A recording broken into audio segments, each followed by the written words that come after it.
Hi guys and gals, Froggy here. Come to find out, that's a T1 front sway bar and it does not clear the control arm when you use the stock original sway bar links. So I've got some adjustable links I'm going to put in there. I'm going to show you how I do that. And looking at it here before I start the job, I'm going to have to watch the clearance on the spring because these adjustable links are bigger than that stock link. So I'm crossing my fingers. I'm going to take this off and put one in there. So I'm holding it down there. I think it's going to be okay. You know, you have to put a spacer on each side of the ball so that the ball has somewhere to move. You can't just bolt that up solid. You understand what I mean? You have to have a spacer on each side. But I think it'll be high enough it's going to clear the spring, because once it's screwed in there tight, there's no movement between the end of that nut to the spring. It's not going to go anywhere. It'll just, it'll move together with the spring and the control arm. Well, I think it's going to be okay. Okay, so I got that out pretty easy. That's an 18 nut and an 8. Well, it's not really a nut, but this, whatever you want to call this thing, it's like a nut.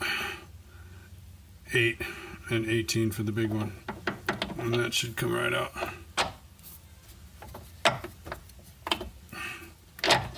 Just gotta get the right angle on it. I need 2 hands.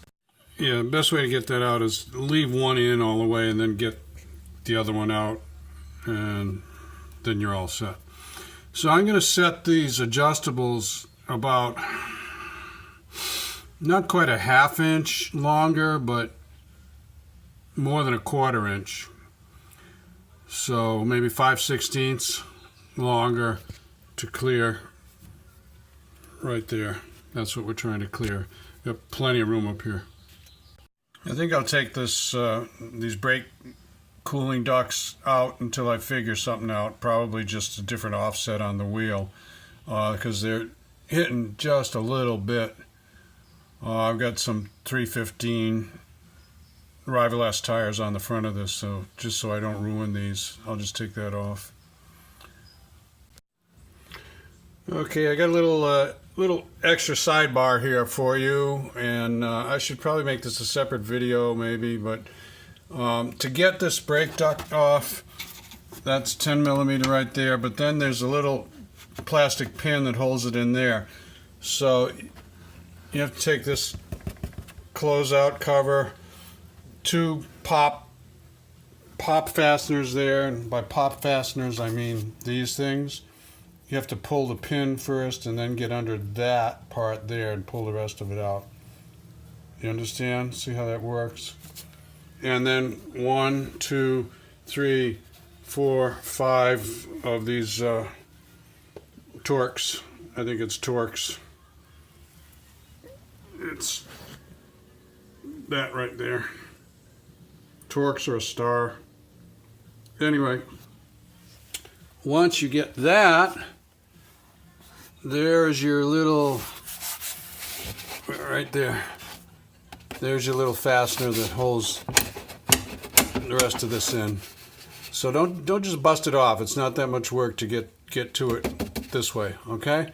So I'm going to pull that out, then I can take this brake cooling duct out. Of course I'm going to put it back in if I do a track day, but this is for autocross. Don't really need this. And then it won't keep wearing this down. Okay? There it is right there.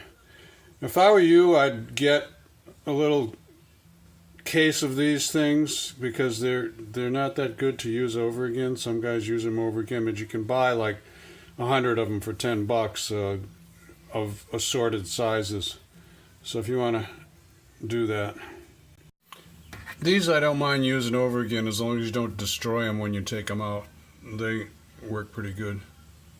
So, okay, we're on the passenger side now, and I've got the other sway bar link off.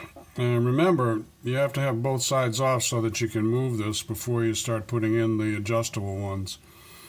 So now let me set up a couple of the adjustable ones so they're a little bit longer, and we'll go from there. Okay, so I'm going to measure that center of hole to center of hole, and then I'm going to go there plus I might go a ½ inch because I might have to shorten one side when I